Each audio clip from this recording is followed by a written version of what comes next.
Hello and नमस्कार। मैं सुरेंद्र वर्मा रूहानी लॉ क्लासेस के यूट्यूब चैनल पर आप सबका हार्दिक स्वागत करता हूं। मोस्ट वेलकम, हार्दिक अभिनंदन। महिला तथा बाल अपराध की पर्सनल सीरीज हम कर रहे थे। 3 एक्ट हम कंप्लीट कर चुके थे। आज जिस एक्ट के बारे में हम चर्चा करने वाले हैं उसका नाम है अनैतिक व्यापार निवारण अधिनियम 1956। जैसा कि मैं हर बार आपको कहता हूं, इस बार फिर यही कहूंगा कि यदि आप इन क्वेश्चन का मैक्सिमम फायदा उठाना चाहते हैं तो ऊपर आई बटन के अंदर हमारी थ्योरी की क्लास का लिंक आपको दिया हुआ है। पहले आप इस एक्ट की थ्योरी की क्लास लगाइए। यदि थ्योरी की क्लास लगा लोगे उसके बाद यदि आप क्वेश्चन करोगे तो आपको 2 फायदे होंगे। एक तो ये क्वेश्चन में क्या लिखा हुआ है, क्या कहना चाहता है, ये आपको समझ आएगा, क्वेश्चन आपको याद होते चले जाएंगे। साथ ही साथ थ्योरी में आपने क्या पढ़ा, पूरी थ्योरी का एक ब्रीफ रिवीजन जिसको हम कहते हैं वो आपका इस एक्ट के तहत, इस वीडियो के तहत हो जाने वाला है। आप सीधे क्वेश्चन लगाते हैं तो मेरा सजेशन है पहले वीडियो लगा लीजिए थ्योरी वाली, वरना आपकी इच्छा है जैसा आप चाहते हैं आप सीधे क्वेश्चन भी देख सकते हैं, कोई दिक्कत नहीं है। टाइम खराब नहीं करते हुए हम आते हैं सीधा क्वेश्चन नंबर 1 की तरफ। अनैतिक व्यापार निवारण अधिनियम 1956 का मुख्य उद्देश्य क्या है? इसका उद्देश्य पूछा गया है भाई, अनैतिक व्यापार निवारण अधिनियम का उद्देश्य क्या है? ऑप्शन ए, व्यापार पर सरकारी नियंत्रण स्थापित करना। ऑप्शन बी, व्यापार में बढ़ रही अनैतिकता को कम करना। ऑप्शन सी, वेश्यावृत्ति को रोकना। ऑप्शन डी, उपरोक्त सभी। तो अनैतिक व्यापार किसे कहते हैं भी? अनैतिक व्यापार का मतलब है वेश्यावृत्ति करवाने के लिए किया गया व्यापार। वेश्यावृत्ति करवाने के लिए यदि खरीदा जाता है, किसी को बेचा जाता है तो उसे कहते हैं अनैतिक व्यापार। तो इसका जो मुख्य उद्देश्य हमारे पास क्या है, वो है वेश्यावृत्ति पर लगाम लगाना। तो हमारा आंसर नंबर सी जो है वो हमारा बिल्कुल सही उत्तर है। क्वेश्चन नंबर 2, अनैतिक व्यापार निवारण अधिनियम 1956 कब लागू हुआ? मैं बार बार आपको कहता हूं कि यहाँ जो सन दिया होता है, यहाँ वाला सन दिया होता है कि इसको पारित किस साल किया गया। यदि पारित करने का पूछा जाता है तो हमारे पास उत्तर क्या होता है भाई, 1956 में इसे पारित किया गया। लागू भी 1956 में हो गया था, लेकिन हमसे डेट पूछी है तो इसकी सही डेट जो है लागू होने की वो हमारे पास है 30 दिसंबर 1956। तो ये 30 दिसंबर 1956 को पूरे भारत में क्या हो गया था भाई, लागू हो गया था। क्वेश्चन नंबर 3, अनैतिक व्यापार निवारण अधिनियम 1956 का संक्षिप्त नाम क्या है? छोटा नाम क्या है भाई? इसका एब्रिविएशन पूछा गया है हमसे। पॉक्सो नहीं, पॉक्सो तो बच्चों वाला एक्ट है भाई।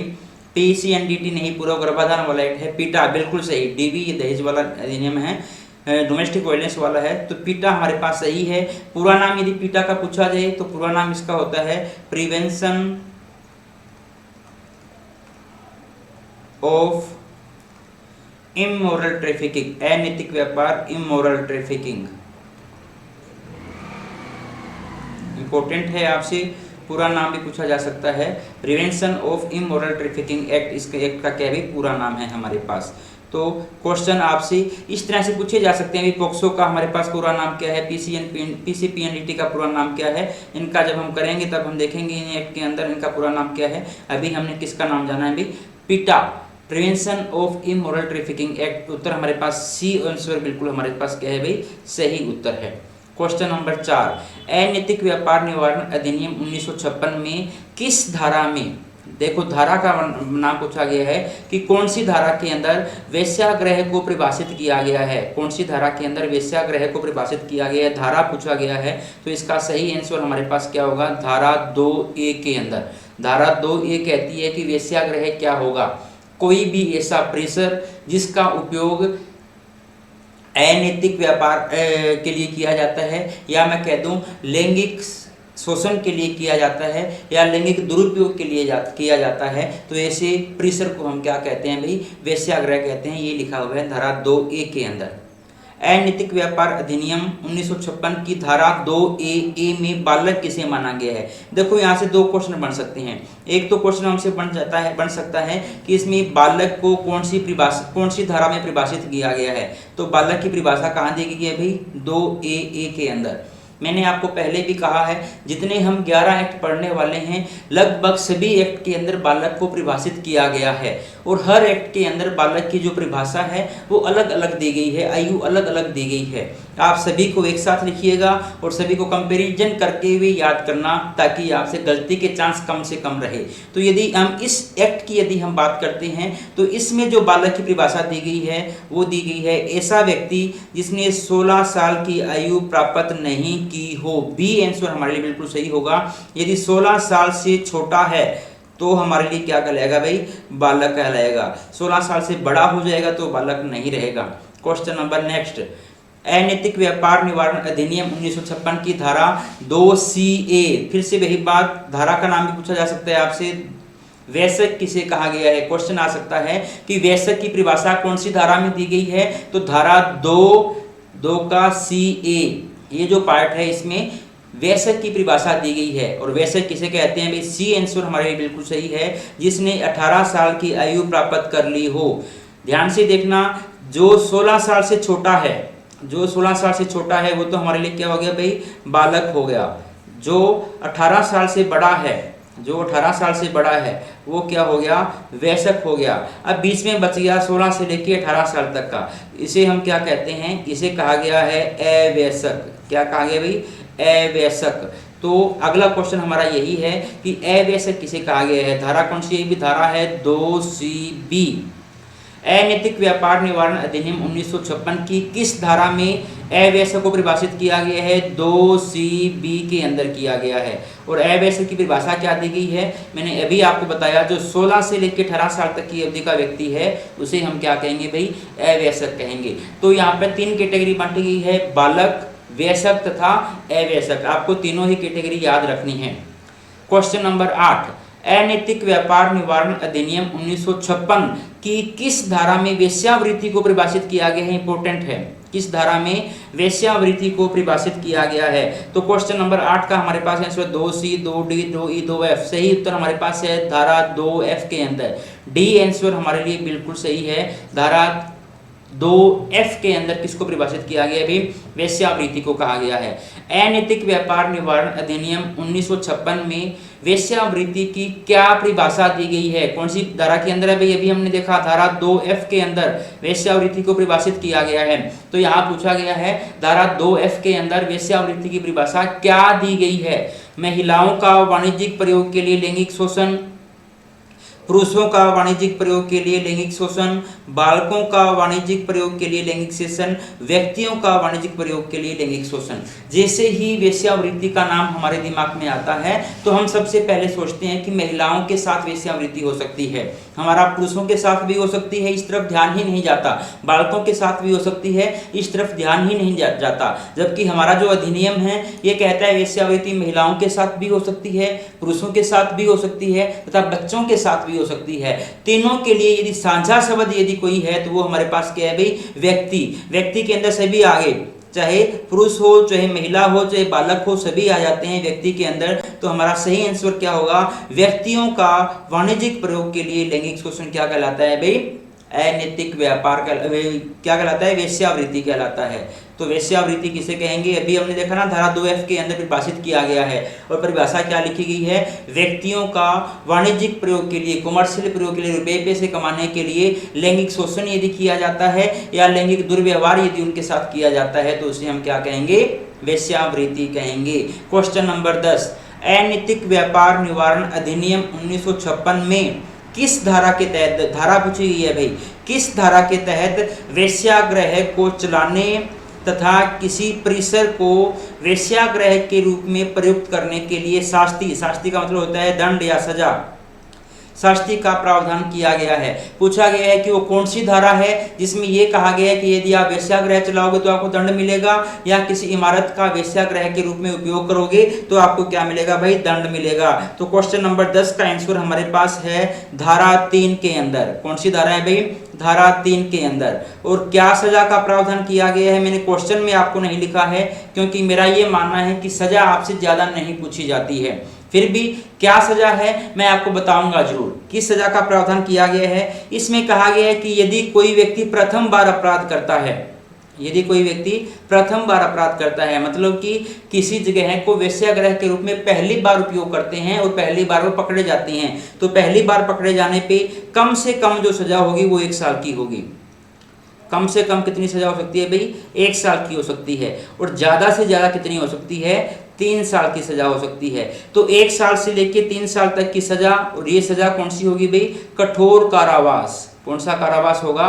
कठोर कारावास प्लस 2000 रुपये तक का जुर्माना हो सकता है। कब? यदि प्रथम बार पकड़े जाते हैं। यदि पकड़े जाते हैं दूसरी बार या दूसरी, तीसरी, चौथी बार जब भी पकड़े जाए, कहा जाता है द्वितीय या पश्चातवर्ती दोषसिद्धि पर, इस तरह से लिखा जाता है। दूसरी बार या उसके बाद कभी भी आप पकड़े जाते हो इस धारा के तहत, तो कम से कम जो सजा है वो कितनी हो सकती है? 2 साल की सजा हो सकती है। और ज्यादा से ज्यादा कितनी हो सकती है भाई? 5 साल की मैक्सिमम सजा हो सकती है। कठोर कारावास होगा, साथ में 2000 रुपये का क्या लगाया जा सकता है भाई? जुर्माना लगाया जा सकता है। कौन सी धारा के तहत कहा गया? ये धारा नंबर 3 के तहत। इंपॉर्टेंट है, हमारे पास क्वेश्चन आ सकता है। क्वेश्चन नंबर 11, अनैतिक व्यापार निवारण अधिनियम 1956 की धारा 3 के तहत, अभी हमने देखा धारा 3 क्या कहती थी? यदि आप किसी जगह का वेश्यावृत्ति के लिए उपयोग करते हो तो दंड। तो ये कहते हैं धारा 3 के तहत किसी परिसर में वेश्यावृत्ति करवाने पर किसके लिए सजा का प्रावधान किया गया, सजा किसे मिलेगी, ये हमें बताना है। ऑप्शन ए, वेश्यागृह के प्रबंधन को, क्या उसके मैनेजमेंट को मिलेगी। बी, वेश्यागृह में सहायता करने वाले व्यक्ति को, क्या ऐसे व्यक्ति को जो उसने सहायता की है। ऑप्शन सी, परिसर के मालिक को, क्या परिसर के मालिक को मिलेगी। ऑप्शन डी, उपरोक्त सभी के लिए। तो हमारा उत्तर सही क्या होगा भाई? उपरोक्त सभी को, चाहे उसका मैनेजमेंट करने वाला व्यक्ति है, चाहे उसमें सहायता करने वाला व्यक्ति है, चाहे जो परिसर का मालिक है, उसको भी क्या मिलती है भाई? सजा मिलती है। इसीलिए कहा जाता है कि यदि आप अपना कोई मकान किराए पर देना चाहते हो तो उसका पुलिस वेरिफिकेशन करवाओ, साथ ही साथ उससे रेंट एग्रीमेंट भी भरवाओ, ताकि आपको उद्देश्य का पता हो कि आपके मकान का या आपकी जो परिसर है उसका उद्देश्य किस उद्देश्य से उपयोग किया जा रहा है। यदि आपने रेंट एग्रीमेंट में उसका आवासीय उद्देश्य लिखा हुआ है और वो वेश्यावृत्ति के लिए उपयोग कर रहे हैं, फिर आपके ऊपर चार्ज नहीं लगेगा। लेकिन आपने रेंट एग्रीमेंट बनाया ही नहीं, तो इसका मतलब क्या हुआ? आपको पता था कि उसका उद्देश्य क्या है करने का, और आपके ऊपर भी चार्ज लगेगा और आपको भी क्या मिल सकती है भाई? सजा मिल सकती है। तो तीनों के लिए इसमें सजा का प्रावधान किया गया है धारा 3 के तहत। क्वेश्चन नंबर 12 में हम चलते हैं। क्वेश्चन 12 कहता है, अनैतिक व्यापार निवारण अधिनियम 1956 में किस धारा के तहत वेश्यावृत्ति के उपार्जनों पर, उपार्जन का मतलब होता है कमाई, उपार्जन का मतलब क्या होता है? कमाई, वेश्यावृत्ति के उपार्जनों पर जीवन निर्वाह के लिए सजा का प्रावधान किया गया है। कहते हैं कि कौन सी धारा ये कहती है कि यदि आप वेश्यावृत्ति की कमाई के ऊपर अपनी जिंदगी काटते हो तो आपको सजा मिलेगी। कौन सी धारा कहती है भाई? धारा नंबर 4 ये कहती है कि यदि कोई व्यक्ति, पहली बात तो है यदि कोई वयस्क व्यक्ति भी, देखो यदि 18 साल से कम उम्र का बच्चा है ना, 18 साल से कम उम्र का बच्चा है और उसकी माँ मान लो वेश्यावृत्ति करती है, तो ऑब्वियस है वो अपनी माँ की कमाई के ऊपर ही जिंदा रहेगा ना, तो उसको तो सजा नहीं मिलेगी। लेकिन आप 18 साल से ज्यादा हो चुके हो, आप वयस्क हो चुके हो, और वयस्क होने के बाद यदि आप किसी वेश्या की कमाई के ऊपर जिंदा रहते हो तो ये एक दंडनीय अपराध है, आपको सजा मिल सकती है। और कितनी सजा का प्रावधान किया गया है? यहाँ पर जो सजा मिलेगी वो 2 कैटेगरी के अंदर बांटी गई है। सजा 2 कैटेगरी के अंदर बांटी गई है। पहली सजा है यदि जिससे वेश्यावृत्ति करवाई जा रही है वो वयस्क है। पहली जो वेश्यावृत्ति जिससे करवाई जा रही है, जिससे वेश्यावृत्ति करवाई जा रही है, या जिस वेश्यावृत्ति की या जिस वेश्या की कमाई खाई जा रही है वो क्या है भाई? वयस्क है। यदि वयस्क की कमाई खाते हो तो आपको सजा तो मिलेगी लेकिन कम सजा मिलेगी। और दूसरी है जिससे वेश्यावृत्ति करवाई जा रही है, जिससे वेश्यावृत्ति करवाई जा रही है वो क्या है भाई? बालक है। यदि बालक की कमाई आप खाते हो तो आपको गंभीर सजा मिलेगी। कितनी सजा का प्रावधान है? पहला, यदि वयस्क की कमाई खाते हो तो 2 साल तक की सजा मिल सकती है। कितनी सजा भाई? 2 साल तक की सजा प्लस 1000 रुपये जुर्माना। सजा कौन सी है? कठोर कारावास है। इस पूरे एक्ट के अंदर केवल कठोर कारावास का ही जिक्र किया गया है। दूसरी बात, यदि हम बात करते हैं यदि बालक से वेश्यावृत्ति करवाई जाती है या अवयस्क से, दोनों के लिए की बात है, चाहे बालक से करवाओ चाहे अवयस्क से वेश्यावृत्ति आप करवाते हो, तो जो कम से कम सजा मिलेगी वो आपको मिल सकती है 7 साल तक की सजा। और जो ज़्यादा से ज़्यादा सजा मिल सकती है वो कितनी मिल सकती है भाई? 10 साल तक की सजा। तो ये धारा इंपॉर्टेंट है और यहाँ तक कि ये जो पोर्शन है ना, इस पोर्शन से लास्ट ईयर क्वेश्चन भी पूछा गया है आपसे। और यहाँ पे सजा का एक क्वेश्चन आपसे पूछा गया था कि बालक की वेश्यावृत्ति के ऊपर कोई व्यक्ति अपनी जीविका का निर्वाह करता है तो उसे कितनी सजा मिलेगी। कितनी सजा मिलेगी भाई? 7 साल की कम से कम सजा मिल सकती है और ज़्यादा से ज़्यादा कितनी सजा मिल सकती है भाई? 10 साल की। हालांकि आपसे सजा के क्वेश्चन कम पूछे जाएंगे, लेकिन 10 में से एक आधा क्वेश्चन यदि ऐसा पूछ लिया जाए तो हमें ताजुब नहीं होना चाहिए कि सजा का क्वेश्चन क्यों पूछ लिया। तो कोशिश करना जितनी सजा आप याद कर सको उतनी सजा याद करने की कोशिश करना। और आपके एग्जाम में जिस तरह के क्वेश्चन हमने बनाए हैं लगभग हूबहू ऐसे के ऐसे क्वेश्चन ही आपको देखने को मिलेंगे। यदि आपको हमारे द्वारा बनाए गए क्वेश्चन पसंद आ रहे हैं तो आप हमारी वीडियो को लाइक करना मत भूलना, हमारे चैनल को सब्सक्राइब करना मत भूलना, साथ ही साथ हमारी वीडियो को उन दोस्तों के साथ भी शेयर करना जो इस टॉपिक के क्वेश्चनों की तलाश कर रहे हैं। चलते हैं अगले क्वेश्चन की तरफ। Question number 13। अनैतिक व्यापार निवारण अधिनियम 1956 में किस धारा, फिर धारा पूछ ली गई है भाई, किस धारा के तहत किसी व्यक्ति को वेश्यावृत्ति के लिए उपापत करने को दंडनीय घोषित किया गया है। उपापत करने का मतलब होता है भाई प्राप्त करना, या मैं आम भाषा के अंदर बोलता हूं तो खरीदना। यदि किसी व्यक्ति को वेश्यावृत्ति के लिए खरीदा जाता है तो वो भी क्या है? दंडनीय अपराध है। और कौन सी धारा के तहत इसे दंडनीय अपराध माना गया है भाई? इसे माना गया है धारा नंबर 5 के तहत। हमने धारा 3 भी देखी, धारा 4 भी देख ली, और अब हम कौन सी धारा की बात कर रहे हैं भाई? धारा नंबर 5 के तहत इसे क्या माना गया है? दंडनीय अपराध माना गया है। दंडनीय अपराध है, इसका मतलब कोई ना कोई सजा दी गई होगी तो आपको सजा मिलेगी। कितनी सजा मिलेगी? यहाँ पे 3 कैटेगरी बांटी गई है। पहली कैटेगरी है यदि आप किसी वेश्यक को खरीदते हो तो आपके लिए अलग सजा का प्रावधान है। दूसरी कैटेगरी है यदि आप किसी अवेश्यक को खरीदते हो। अवेश्यक का मतलब आप जानते हो ना, 16 से 18। और तीसरा है यदि आप किसी बालक को खरीदते हो तो यहाँ पर और सजा का प्रावधान है। बालक हमारे पास है 16 से कम वाला, अवेश्यक हमारे पास है 16 से 18 साल का, और वैश्यक का मतलब हमारे पास क्या है? 18 साल से ज़्यादा का। 3 कैटेगरी के अंदर सजा का प्रावधान किया गया है। पहला, यदि वैश्यक को खरीदा गया है तो कम से कम 3 साल तक की सजा मिल सकती है, कम से कम 3 साल तक की, और ज़्यादा से ज़्यादा 7 साल तक की सजा मिल सकती है, प्लस 7 साल तक की सजा। ठीक है ना, ये कठोर सजा होगी भी, कठोर कारावास है इसके अंदर केवल और केवल। प्लस क्या लग सकता है भैया? आपको जुर्माना लगाया जा सकता है।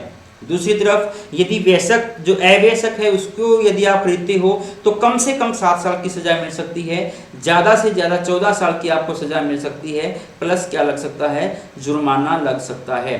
और तीसरा, यदि बालक को खरीदा जाता है तो कम से कम 7 साल की सजा मिल सकती है, लेकिन अधिकतम जो है वो आजीवन कारावास तक की सजा मिल सकती है। अधिकतम आजीवन कारावास तक की सजा, प्लस क्या लगेगा भाई? जुर्माना लगेगा। ये शायद मेरी सर के पीछे लिखा गया है, कोई बात नहीं, मैंने आपको बोला है, आप देखते जाना क्या क्या मैंने बोला था। Question number 14। अनैतिक व्यापार निवारण अधिनियम 1956 की किस धारा के तहत किसी व्यक्ति को ऐसे परिसर में निरुद्ध करके रखना जहां पर वेश्यावृत्ति की जाती है को दंडनीय बनाया गया है? आप किसी भी व्यक्ति को ऐसी जगह पर रोक के रखते हो, बंधक बना के रखते हो जहां पर वेश्यावृत्ति करवाई जा रही है तो वो भी आपके लिए क्या है भाई? दंडनीय अपराध है। और ये कौन सी धारा के तहत है? धारा नंबर 6 के तहत इसे दंडनीय अपराध बताया गया है। वो दंडनीय अपराध है तो यहाँ पर भी क्या मिलेगी भाई? सजा मिलेगी। और कितनी सजा का प्रावधान किया गया है? यहाँ पर कम से कम जो सजा आपको मिलेगी वो मिलेगी 7 साल की सजा। कम से कम कितनी सजा मिल सकती है भाई? 7 साल की सजा। किसी व्यक्ति को ऐसे स्थान के ऊपर बंधक बना के रखना जहां पर वेश्यावृत्ति करवाई जा रही है, कम से कम 7 साल की सजा। जो ज़्यादा से ज़्यादा सजा है वो कितनी मिल सकती है भाई? या तो 10 साल की मिल सकती है या आजीवन कारावास मिल सकता है। या तो 10 साल तक की मिल सकती है या क्या मिल सकता है भाई? आजीवन कारावास मिल सकता है, प्लस क्या लगेगा भाई? जुर्माना तो आपको पता है लगेगा ही लगेगा। और ये सजा की प्रकृति कौन सी होगी? कठोर होगी। बिना कुछ सोचे समझे आप कठोर पे टिक लगा सकते हो। तो कौन सी धारा है भाई? किसी व्यक्ति को बंधक बना के यदि आप रखते हो तो धारा 6 के तहत आपको सजा मिल सकती है। Question number 15। अनैतिक व्यापार निवारण अधिनियम 1956 में किस धारा के तहत सार्वजनिक स्थान पर या उसके समीप वेश्यावृत्ति, ध्यान से देखना, सार्वजनिक स्थान के ऊपर वेश्यावृत्ति करते हो या उसके आसपास वेश्यावृत्ति करते हो उसे दंडनीय बनाया गया है?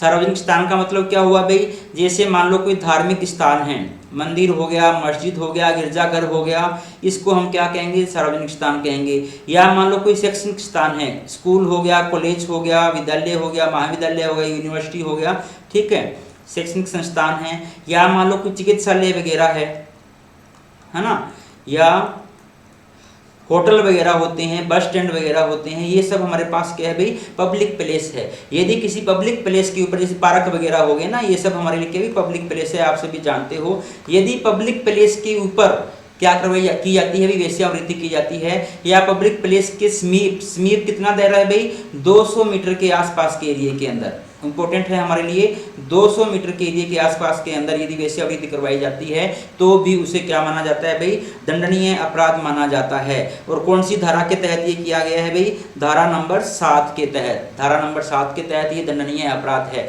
ध्यान से देखना, धारा 3, धारा 4, धारा 5, धारा 6 और धारा 7, इन सभी के अंदर हमने लगातार अपराध देखे हैं और लगातार सजा का प्रावधान हमने देखा है। कितनी सजा मिलेगी भाई, इसके अंदर है कम से कम, मैं एक बार ये मिटो देता हूँ, रफ कर देता हूँ भाई, कितनी सजा मिलेगी। सजा की यदि हम बात करते हैं तो इसमें आपको यदि जो वेश्यावृत्ति करवाई जा रही है ना, वो करवाई जा रही है किसी वेश्यक व्यक्ति से, फिर तो आपको 3 महीने तक की सजा का प्रावधान है। कितनी सजा का प्रावधान है, 3 महीने तक की सजा का प्रावधान है। लेकिन यदि वेश्यावृत्ति करवाई जा रही है किसी बालक से या किसी अवयस्क से, या तो किसी बालक से वेश्यावृत्ति करवाई जा रही हो या किसी अवयस्क से वेश्यावृत्ति करवाई जा रही हो, तो बहुत ज़्यादा सजा है भाई, कम से कम 7 साल की सजा हो सकती है और ज़्यादा से ज़्यादा 10 साल तक की सजा या आजीवन कारावास, या क्या हो सकता है भाई, आजीवन कारावास। बहुत डिफरेंस है, वयस्क से करवाने पर तो केवल 3 महीने की सजा का प्रावधान है, लेकिन यदि अवयस्क या बालक से करवाई जाती है तो कम से कम 7 साल और ज़्यादा से ज़्यादा 10 साल या आजीवन कारावास तक की सजा का प्रावधान किया गया है। और कौन सी धारा की बात कर रहे हैं हम बात कर रहे हैं धारा नंबर 7 के तहत। अब चलते हैं क्वेश्चन नेक्स्ट की तरफ। अगला क्वेश्चन है, अनैतिक व्यापार निवारण अधिनियम 1956 के तहत होटल में, अभी देखो सार्वजनिक स्थान के अंदर होटल भी आता है भाई, होटल में वेश्यक व्यक्ति, इंपॉर्टेंट है, वेश्यक व्यक्ति से यदि वेश्यावृत्ति करवाई जाती है तो किस प्रकार के दंड का प्रावधान है। 3 माह से लेके 1 साल तक अनुज्ञप्ति, अनुज्ञप्ति होता है लाइसेंस, जो होटल का लाइसेंस है उसको निलंबित, सस्पेंड करने का इनको अधिकार होता है। यदि आप होटल के अंदर वेश्यावृत्ति करवाते हो और पकड़े जाते हो तो कम से कम आपका 3 महीने के लिए और ज़्यादा से ज़्यादा 1 साल के लिए जो लाइसेंस है वो क्या कर दिया जाएगा भाई, सस्पेंड कर दिया जाएगा, निलंबित कर दिया जाएगा, खत्म नहीं किया जाएगा, 1 साल के लिए सस्पेंड कर दिया जाएगा, उसके बाद आपका लाइसेंस फिर बहाल हो जाएगा। लेकिन कब की बात कर रहा हूँ मैं, इंपॉर्टेंट पॉइंट है वयस्क से। यदि वयस्क से करवाई जाती है वेश्यावृत्ति तो कम से कम 3 महीने, ज़्यादा से ज़्यादा 1 साल के लिए लाइसेंस क्या हो जाएगा भाई, सस्पेंड हो जाएगा, रद्द नहीं किया जाएगा। लेकिन अगले क्वेश्चन में लिखा है, सेम बात लिखी है कि यदि होटल के अंदर बालक या अवयस्क से, किससे भाई, बालक से या अवयस्क व्यक्ति से होटल के अंदर क्या करवाई जाती है, वेश्यावृत्ति करवाई जाती है, तो क्या सजा मिलेगी, तो सजा मिलेगी, लाइसेंस को परमानेंटली क्या किया जा सकता है भाई, रद्द किया जा सकता है। वहां पर तो सस्पेंड किया जा रहा था केवल 3 महीने के लिए, मैक्सिमम 1 साल के लिए, लेकिन यदि बालक से करवाई जा रही है या अवयस्क व्यक्ति से करवाई जा रही है वेश्यावृत्ति किसी होटल के अंदर, तो होटल का लाइसेंस कंप्लीटली क्या किया जा सकता है भाई, रद्द किया जा सकता है, होटल की मान्यता समाप्त की जा सकती है।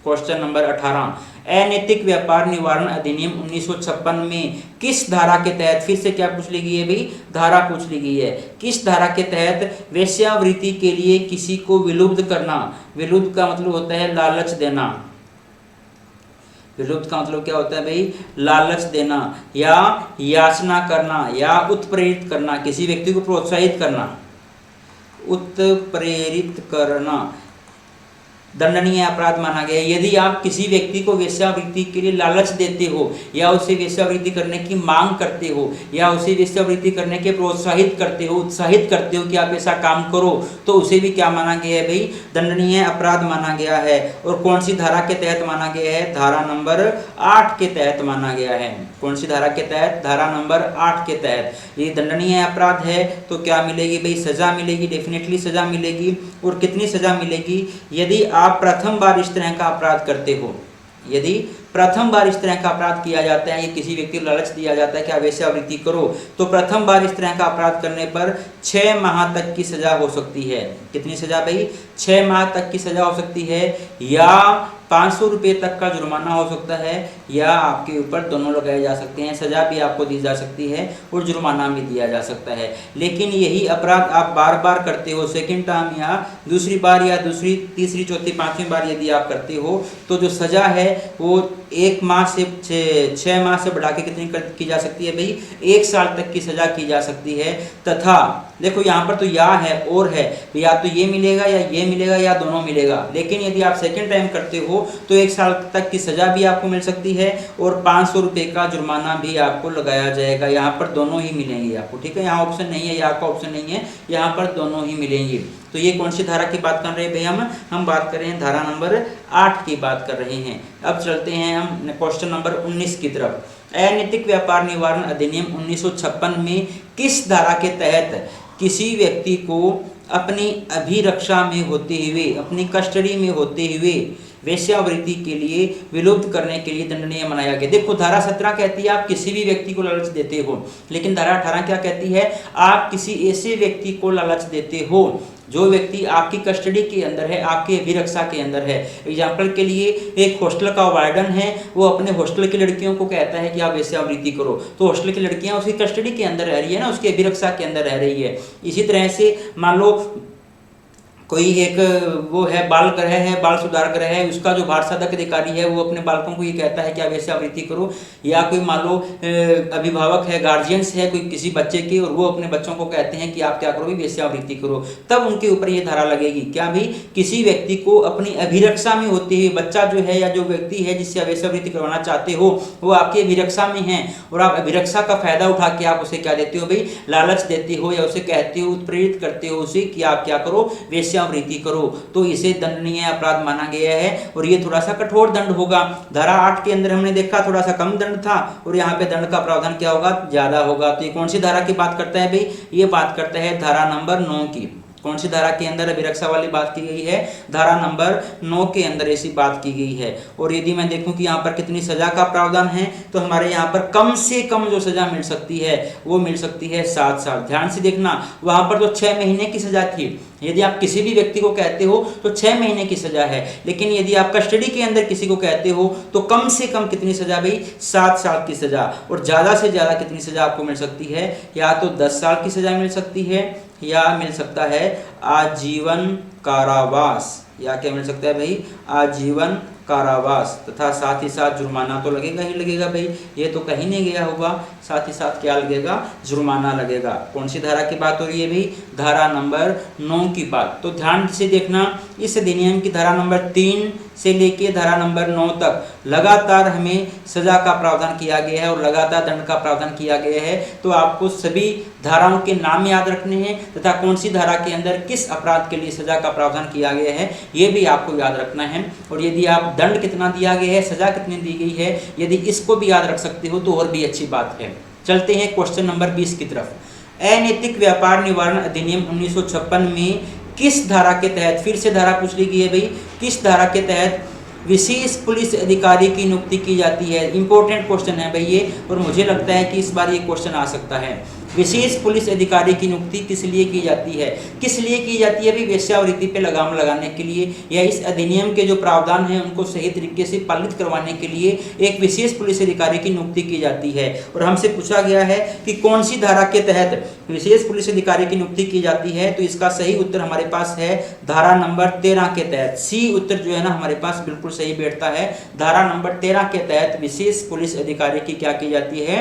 नियुक्ति की जाती है।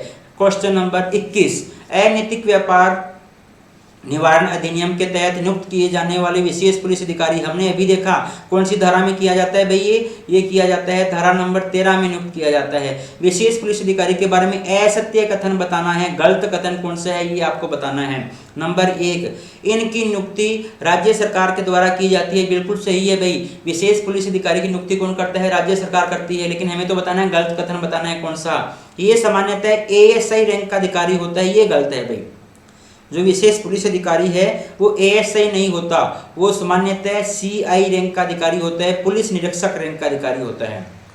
क्या लिखा हुआ है हमारे, लिखा हुआ है ये सामान्यतः पुलिस निरीक्षक रैंक का अधिकारी होता है, या कम से कम ऐसा ही तो होना ही चाहिए। यहाँ ऑप्शन में क्या दिया गया, एएसआई दिया गया है, तो ये ऑप्शन हमारे पास गलत बनता है, तो ये बी आंसर हमारा क्या हो जाएगा भाई, सही हो जाएगा, क्योंकि हमने असत्य कथन छांटना था।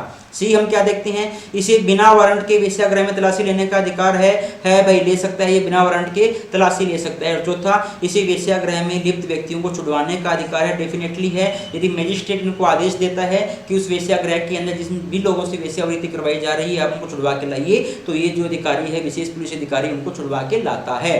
तो इसमें गलत कथन कौन सा था, गलत कथन ये कहते हैं कि एएसआई रैंक का अधिकारी होना चाहिए, लेकिन रियल में क्या है भाई, सीआई रैंक का अधिकारी या पुलिस निरीक्षक रैंक का अधिकारी होता है। क्वेश्चन नंबर 22, अनैतिक व्यापार निवारण अधिनियम 1956 में अपराधों की प्रकृति किस तरह की मानी गई है। अपराध कौन कौन से भाई, अपराध धारा नंबर 3 से लेकर धारा नंबर 9 तक किए गए अपराध। तो ये धाराओं में जो अपराध किए जाते हैं उनकी प्रकृति कौन सी है, ये हमसे पूछा गया है। संज्ञेय अपराध, असंज्ञेय अपराध, जमानतीय अपराध, समनीय अपराध। अब आप इन चीजों से तो भली भांति परिचित हो कि इनका मतलब क्या है ना। अब ध्यान से देखो, संज्ञेय भी दिया गया है, असंज्ञेय भी दिया गया है, तो इन दोनों में से एक आंसर होगा। या तो कोई अपराध संज्ञेय हो सकता है या क्या हो सकता है भाई, असंज्ञेय हो सकता है। संज्ञेय अपराध कौन सा होता है, संज्ञेय वो अपराध होते हैं जिनके अंदर पुलिस अधिकारी आपको बिना वारंट के गिरफ्तार कर सकता है। और असंज्ञेय कौन सा होता है, जिनके अंदर पुलिस अधिकारी आपको बिना वारंट के गिरफ्तार नहीं कर सकता। तो इसके अंदर जो ये अपराध माने गए हैं वो कौन सी प्रकृति के माने गए हैं भाई, संज्ञेय अपराध माने गए हैं, बिना वारंट के गिरफ्तार आपको किया जा सकता है। ए ऑप्शन हमारा क्या है भाई, सही है। क्वेश्चन नंबर 23, अनैतिक व्यापार निवारण अधिनियम 1956 की धारा 18 के तहत, ध्यान से देखना, धारा 18 इसमें लिखा गया है हमारे पास। धारा 18 के तहत मजिस्ट्रेट के द्वारा वेश्यागृह को बंद करने का नोटिस कितनी समयावधि के लिए दिया जा सकता है। क्वेश्चन हमसे धारा का पूछा जा सकता है, बी कौन सी धारा के तहत मजिस्ट्रेट वेश्यागृह को बंद करवाने का नोटिस दे सकता है, कौन सी धारा के तहत दे सकता है, धारा 18 के तहत। लेकिन हमसे पूछा है कितने टाइम पीरियड के लिए नोटिस देगा, भी कितने दिन के, वो कहेगा भाई इतने दिन के अंदर अंदर आप अपना वेश्यागृह बंद कर दो। यदि आपने बंद नहीं किया तो आपका जो है वो कुर्क कर दिया जाएगा। कुर्क का मतलब क्या होता है, सील कर दिया जाएगा, आपको उसका यूज करने अब नहीं दिया जाएगा।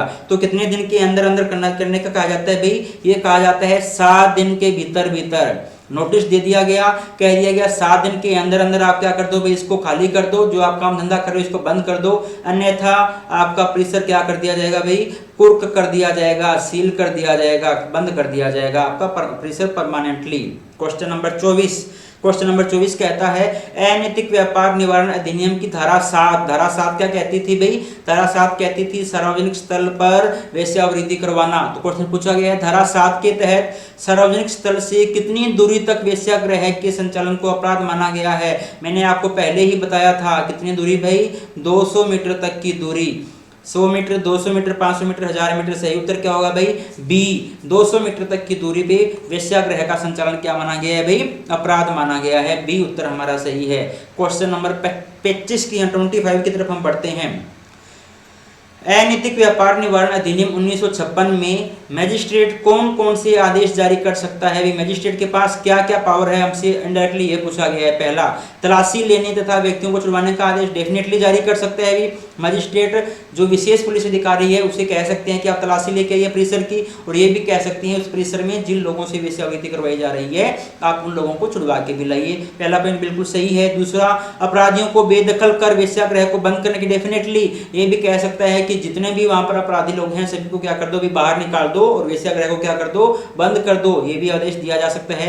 छुड़ाए गए व्यक्तियों को संरक्षण गृह के अंदर रखो या न्यायालय की देखरेख के अंदर रखो, ये आदेश भी दिया जा सकता है। मतलब पहला, दूसरा, तीसरा तीनों आदेश दिया जा सकता है। तो उत्तर सही क्या होगा हमारे पास, डी आंसर सही होगा, उपरोक्त सभी।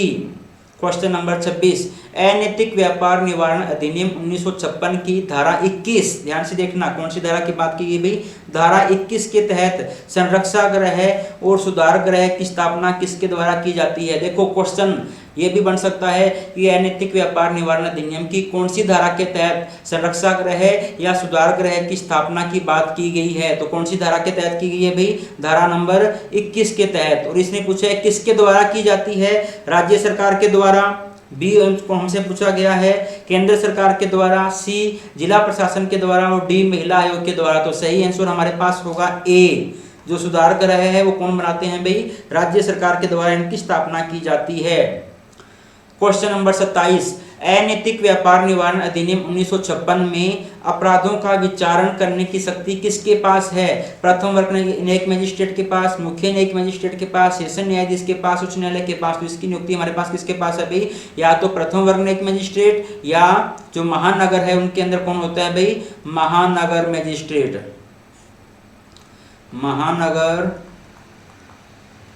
मजिस्ट्रेट या इसको बोलते हैं मेट्रोपॉलिटन मजिस्ट्रेट क्लास फर्स्ट। ठीक है, तो इनके पास हमारे पास क्या होती है? लगभग जितने हमने अपराध पढ़े हैं ना, जितने भी लगभग बोल रहा हूँ, सारे नहीं, सभी के अंदर कौन हमारे पास है? प्रथम श्रेणी न्यायिक मजिस्ट्रेट, जिसको हम जेएम फर्स्ट भी बोलते हैं। क्वेश्चन नंबर 28, अनैतिक व्यापार निवारण अधिनियम 1956 के तहत विशेष न्यायालयों की स्थापना किसके द्वारा की जा सकती है? विशेष न्यायालय, ये भी अवधारणा है कि आप इनके लिए स्पेशल कोर्ट बना सकते हो। और स्पेशल कोर्ट किसके द्वारा बनाए जा सकते हैं? केंद्र सरकार के द्वारा, राज्य सरकार के द्वारा, केंद्र और राज्य दोनों सरकारों के द्वारा, सर्वोच्च न्यायालय के द्वारा। इसका उत्तर हमारे पास सी सही होगा। केंद्र सरकार भी बना सकती है और राज्य सरकार भी बना सकती है, लेकिन ये है कि केंद्र सरकार बनाए चाहे राज्य सरकार बनाए, जहां बनाए जाएंगे वहां के हाई कोर्ट से परामर्श लेने के बाद बनाए जाएंगे। किससे परामर्श लेने के बाद भाई? हाई कोर्ट से परामर्श लेके ही बनाए जा सकते हैं, वैसे नहीं बनाए जा सकते। क्वेश्चन नंबर 29, अनैतिक व्यापार निवारण अधिनियम 1956 में किस धारा के तहत, फिर से क्या पूछ लिया गया भी? धारा पूछ ली गई है। किस धारा के तहत मजिस्ट्रेट को संक्षिप्त विचारण की शक्ति प्रदान की गई है? संक्षिप्त विचारण को कहते हैं समरी ट्रायल। Summary trial. आप जानते हैं कि अदालतों के अंदर कार्यवाही बहुत लंबी चलती है, क्योंकि प्रोसेस बहुत लंबा है और यदि पूरे प्रोसेस का यूज किया जाए तो काफी टाइम लग जाता है डिसीजन आने में। कई बार तो सालों लग जाते हैं, 10 साल 20 साल तक भी लग जाते हैं। लेकिन वेश्यावृत्ति को छुड़वाने के मामले के अंदर कोर्ट को स्पेशल पावर दी गई है कि यदि आपको ठीक लगे तो आप क्या कर सकते हो भाई? कुछ एक प्रक्रियाओं को छोड़ सकते हो। जो लेंदी प्रोसेस है ना, उसमें से कुछ एक प्रोसेस को छोड़ा जा सकता है ताकि जल्दी डिसीजन दिया जा सके। और जो प्रोसेस को छोड़ के जो क्विक प्रोसेस किया जाता है उसे बोला जाता है संक्षिप्त विचारण या समरी ट्रायल। तो हमसे पूछा गया है कि अनैतिक व्यापार निवारण अधिनियम की कौन सी धारा के अंदर मजिस्ट्रेट को समरी ट्रायल की परमिशन दी गई है या शक्ति प्रदान की गई है? तो इसका सही आंसर हमारे पास है धारा 22B में। कौन सी धारा के अंदर भाई? धारा 22B कहती है कि समरी ट्रायल किया जा सकता है। और हम लास्ट क्वेश्चन की तरफ हम जाते हैं। क्वेश्चन नंबर 30 हमें कहता है अनैतिक व्यापार निवारण अधिनियम 1956 की क्रियान्विति के लिए नियम बनाने की शक्ति किसके पास है? तो नियम केंद्र सरकार, राज्य सरकार, दोनों सरकारें, सर्वोच्च न्यायालय। तो इसमें नियम जो बना सकते हैं वो कौन बना सकता है भाई? सॉरी, गलत लिख दिया मैंने। नियम बनाने की पावर इसके अंदर है राज्य सरकार के पास। किसके पास है भाई?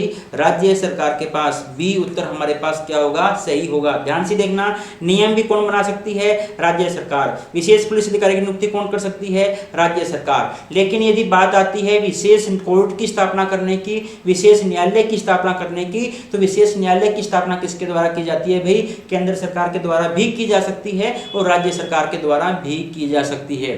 ये हमारा अधिनियम था अनैतिक व्यापार निवारण अधिनियम 1926।